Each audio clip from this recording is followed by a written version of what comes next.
How much did I make from my completely free team on MFL in Season 5? A few weeks ago, I introduced you to Christoph's Heroes, who are the free team that I won on the When Dirt quiz, and I filled them full of 0% loans in Spark. All of the players had contract clauses, so I was having to manage the number of games everyone was playing, but the hope was that I could finish a full season without having to pay everyone, and then I could use the MFL proceeds to then start building my own team for this season. Now, I recognize Season 6 has already started. Season 5 ended ages ago, but I've been a little busy over the last few weeks. I'm sure you'll understand. And so let's run through how the team did in Season 5 and how much MFL it generated. So in the last update video, we were 5th after just 6 games. I did say in that video that it was a bit of a false position because I played a lot of the teams that were predicted down the bottom. And that turned out to be the case. As you can see in this screenshot, my next 2 games were against Santa Cruz and Parma, who were the top 2 teams in the league. And although I did lose then against Santa Cruz and Parma MFC pretty heavily, I did then get 4 points, one from FIFA Citizens Academy, which I felt really unfortunate to only draw 3-3, and then I beat Net Spark to Glory team, who should have been way higher up the table, and I ended the first half of the season on 13 points, which was way more than I expected. The second half of the season didn't quite go as well, but there was a reason why. Quite a few of the teams strengthened over the kind of mid-season break. I know that Net brought in a load of players for Spark to Glory. McTom improved, even like for FIFA Citizens Academy added some players. And as you can see here, having beaten Spark to Glory, my very next league game was against them again, and I got absolutely pumped 5-0. Then pumped again by Santa Cruz, who were one of the best teams in the league. Then I lost to Sarang Tigers, who at that point had barely got a point. And I then looked at their team, and it was really quite good. So I couldn't understand why they were so low down, but that was a really annoying loss.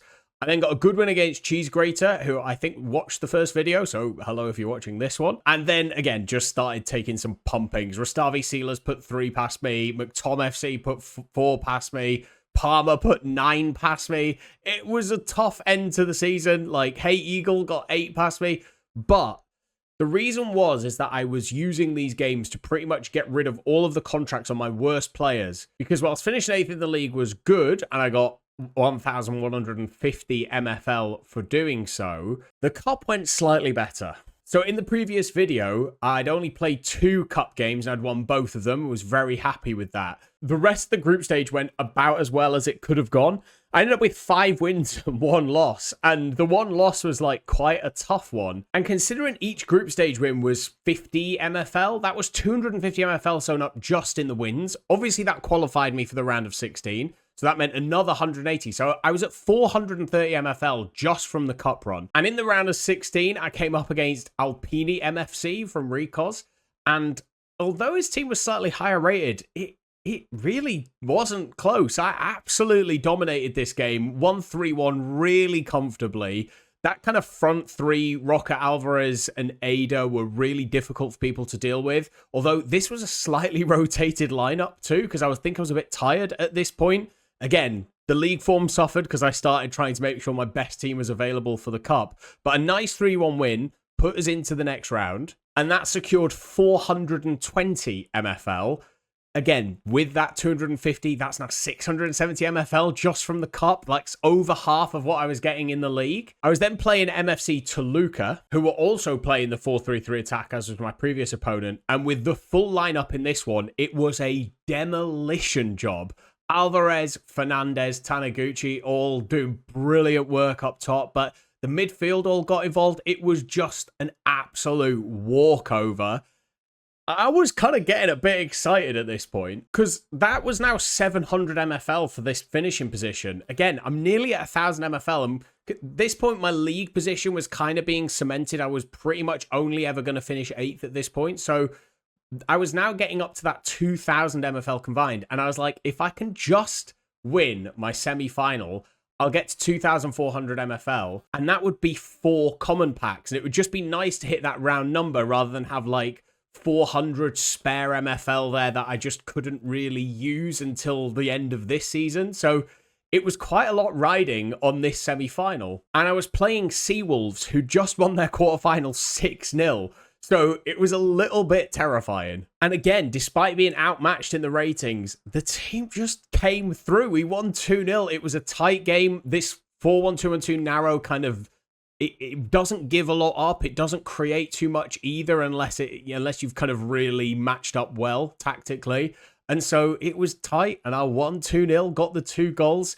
I was so happy at this point. I was through to a final. I didn't really care whether I won it, but then then the pressure starts building. Then you're like, oh, please, can we win it? And in the final, I was playing PSV Metaverso, and I wasn't too scared. In the group stage, they'd only won twice and drawn 4 times. So although they didn't lose, they were hardly like destroying people. And then even in the knockout rounds, 4-2, 4-3, 2-1, I was like, I have a chance here. I do have a chance. We lined up for the final in exactly the same kind of shape that I'd been lining up in every other game. It was a really, really tight match. And I actually took the lead. Big bump forward from Shaw. Fernandez took it down, fired it past the keeper. And I was like, this could be on, because I was dominating the game when this goal went in. I hate it. Whenever there's a highlight from kickoff, you know what's coming. Just watch my back line here. No one follows him.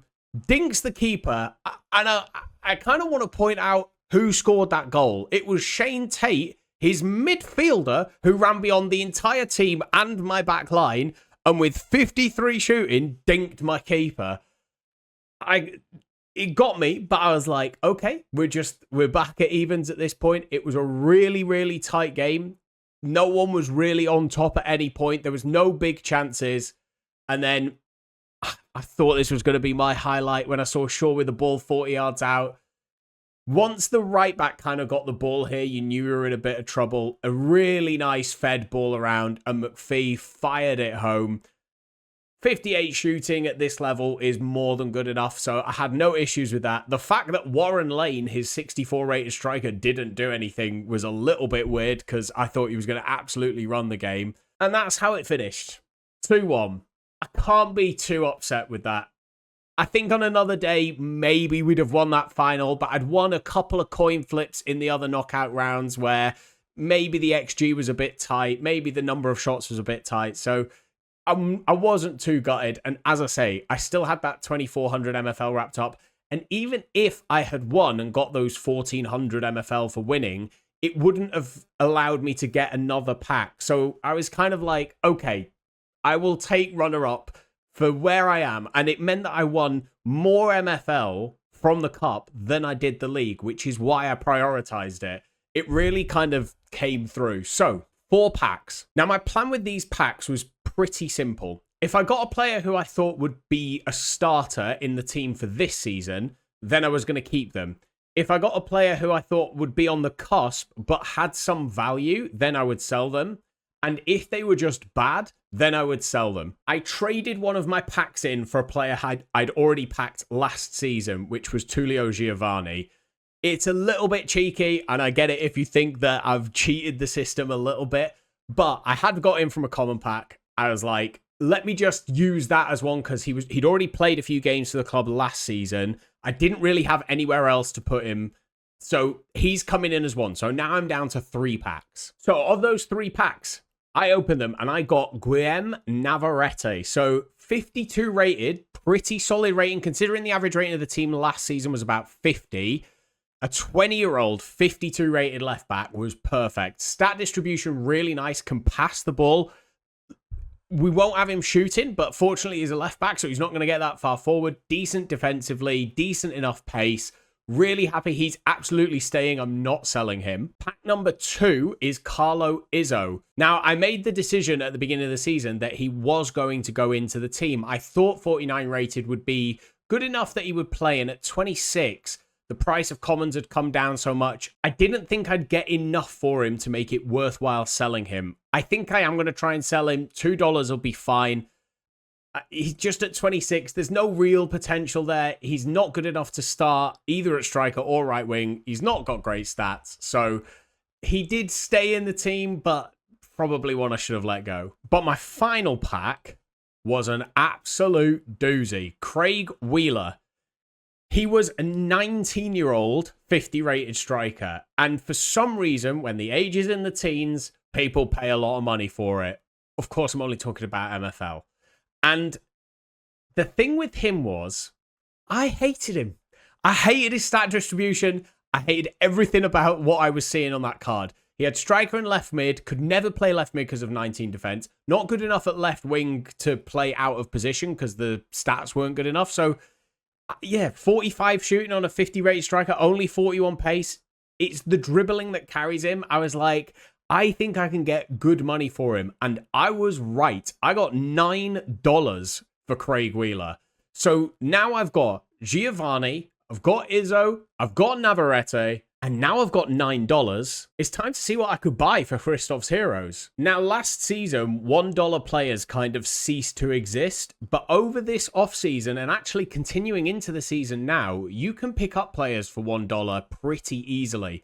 Now, I didn't just want to pick up any players for $1. I wanted to pick up really good ones, but I was also open to spending $2 on a player if the rating was good enough, if the progression was good enough, or if the age was good enough. Now, obviously, with my wedding, I just couldn't be on the market all the time. So this was like in the run up to the wedding. I was just seeing what was available. So this is kind of like a few panic buys, really. But I think I've done okay. The first player I bought was Regis Blanc. And I think I might have made a mistake buying it as quickly as I did. Now, he's only 25, which is fine.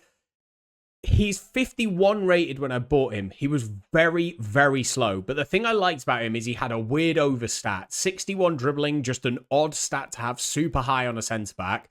He was solid defensively and had good physical.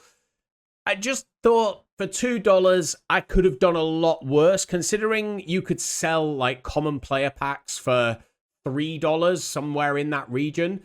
The fact that you could pick him up for $2, like if you got him out of a common player pack, you wouldn't be upset. If I'd have got him out of a $3 common pack, I would have been like, fine, he's going in the team. So I bought him for $2.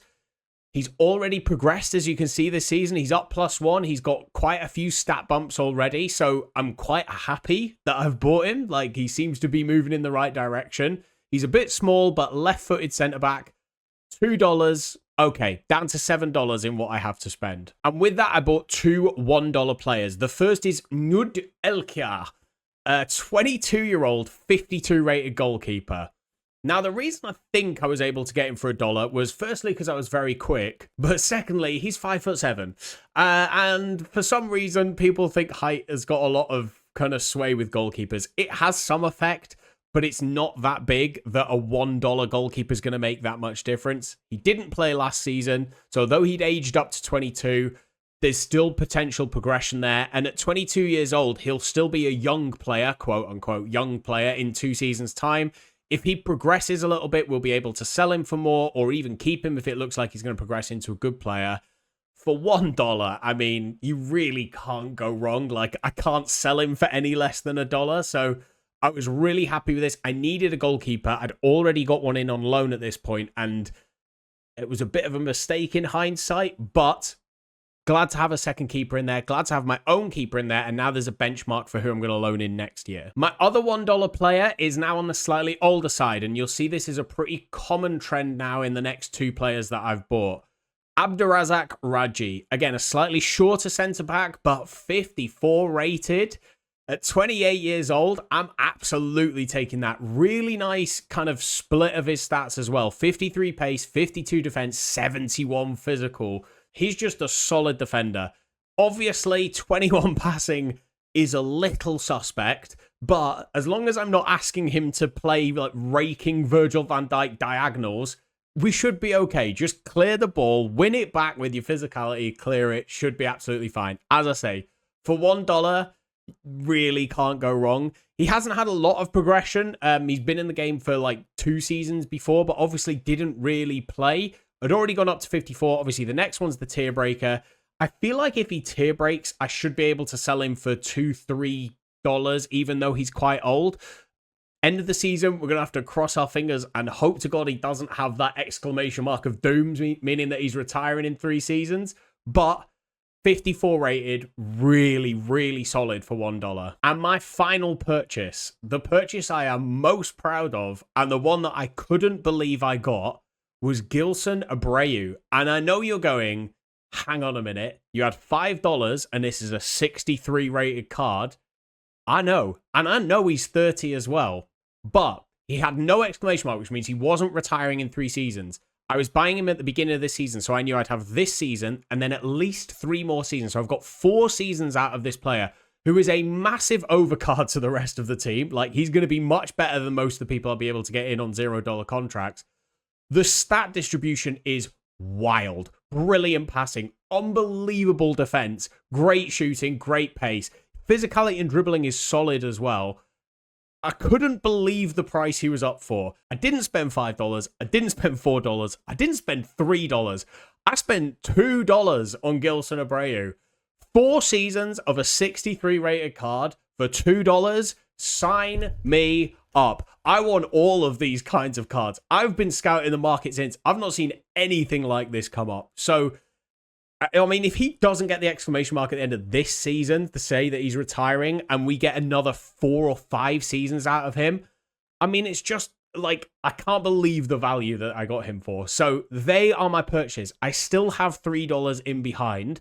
I'm happy to give up those $3 to say that I've gone and got Giovanni with the $3 and the pack. If that's fair, then let me know in the comments. That's what we're leaving it at. But what about the rest of the team? Now, I don't want to get ahead of myself, but my how I'm playing MFL for free video did quite well, like a lot better than I was expecting. And so I'd seen a lot of people comment that they were going to try and do the same thing this season.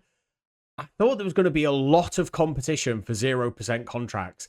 It turned out there wasn't as much as I expected. Now, a lot of the best contracts got snapped up, and obviously I was busy, so I couldn't find the best ones. I've not done the best job I could have done bringing in players, but the quality of the team this season compared to last season is much higher. 49 rated does not cut it anymore, and I had a lot of those kinds of players in my team last season. I've also got some of the biggest contracts that I handed out, as in 10% match clauses if I didn't reach 20 games. But with 3 players coming from Ronin, who's one of the best players in the game with a massive agency, all at the limited level, 56, 55, and 57 rated for Nelson, Thompson, and Zabala, I was really happy with that. They are going to play 20 matches regardless. And that kind of level of player is so much better than what I had last season that I was just happy to bring them in. All at good ages as well, so progression is still definitely an option. For most of the rest of the players, I actually got them by posting on Discord to say that, like, I was looking to do the same thing. I had a lot of people who'd watched the video and wanted to kind of throw a player in there. So if that was you, thank you so much.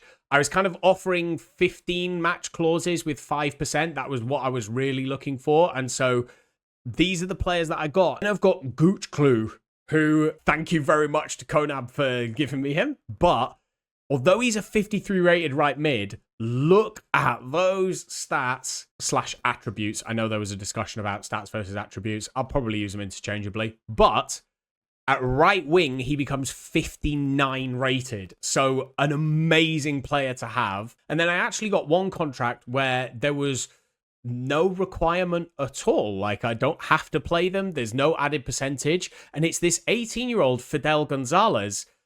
And then you look at his attributes with 72 pace and 70 dribbling, even 51 shooting, and a striker, he's a 57 rated striker. So really, really good pickup there. Someone who's like much better than his card rating is. So he can play right wing too. I'm really happy with this pickup. He's probably the starting striker. But again, I'm going to need to play that 2-striker formation. I'm going to have to move away from my kind of trusty 4-3-3. It's okay, though. It did well for us last season. As you saw in the Cup run, the 4-1-2-2 narrow did brilliant work for us. But I've got a lot of wide players this year. So maybe a 4-4-2, because one of the positions I'm really lacking is a DM. I've only got Thompson who can play in DM. And even then, it's a bit of a struggle. So, yeah, I'm probably going to have to run like a 4-4-2. Obviously, with Abreu in there, who's got that brilliant defensive stat, that'll probably be okay. And it does seem fairly strong this season. So, yeah, we're actually higher this season in terms of the table predictions than we were last season. That's a mix of having a much better team, but also I think some players kind of got a bit worse. We've got another net team in here, but it's not the same one as last year. This one is the Neuchâtel Ice Farm, and it's the lowest rated team in the league. So we're predicted 8th, kind of within touching distance of 6th and 7th. So not too far away from being able to be better than we were last season. Obviously, we outperformed our expectations last season. but I don't think we're going to get anywhere near that top kind of 4 or 5. We've just played our first cup game, and I feel really, really like hard done by. I don't think I should have lost that 3-2. But again, just had to rest a few players, played a different formation because I didn't have a DM. So yeah, I've left myself a bit short at right back and central defensive midfielder. That's just because I didn't have enough time to really put the squad together. It will be something I fix in the mid-season break. Hopefully that's not too late for the cup competition. In the league, though, I've played the best team in the league comfortably and only lost 2-0. I played the third best team in the league and won. I played the second worst team and won comfortably. And then I played a team that's right there with me. And because I had to rotate, I lost. So I don't really know where I should be aiming for this season. I think if I can improve on 8th, that would obviously be amazing. 6th, I think, could be a possibility. So that might be where my kind of aims are set in the league. In the cup, again, it's just get as far as I can. I will be prioritizing the cup. I should have rested against Patani Tigers. Looking back on it, I played my strongest lineup and I'm like suffering for it now.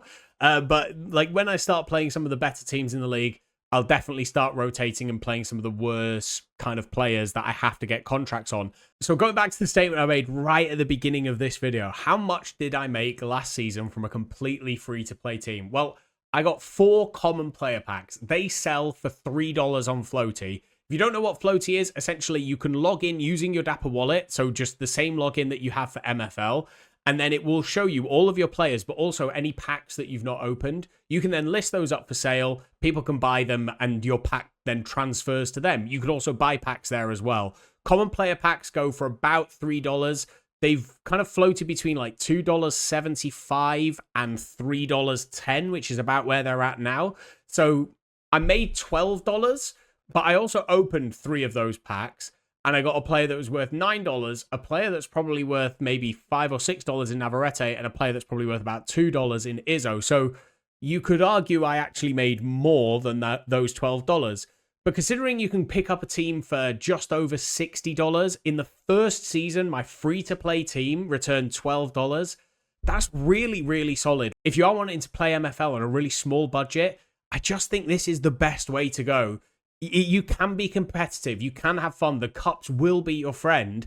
And then if you want to open those packs and just hope you get a young player that's good, that progresses, or even just sell your packs and buy players like I've done to try and improve your team, I think there's a lot to be said for doing that if budget really is the way that you're going. So if you do want to sign up, use the link that's on screen right now. If you spend $25 either on a club pack or on the player packs, then we will both get a free common player. As you've seen, the common player packs can give you players that are useful too. So just use that 6-digit code when you sign up, and we'll both get a reward if you spend some money. Thanks very much for your patience with this video coming out. As I say, fairly major life event. It was absolutely amazing. I am now a very happily married man, as soppy as that is to say. It was really nice to get lots of messages going. Where's the next video? I need an update. I need to know how you did. How are you doing this season? So thank you very much for all of those. Hopefully this brings you up to date. I'm going to do a few more videos. I'm going to try and get them out a little bit more regularly than I have been doing. And if you happen to be going to Paris to the MFL meetup in July, I will also be going. So it'd be nice to have a beer and have a catch up. Hope you enjoyed the video. Hit the like button, hit subscribe if you haven't already. I've been JoshXLS, and I'll catch you in the next one.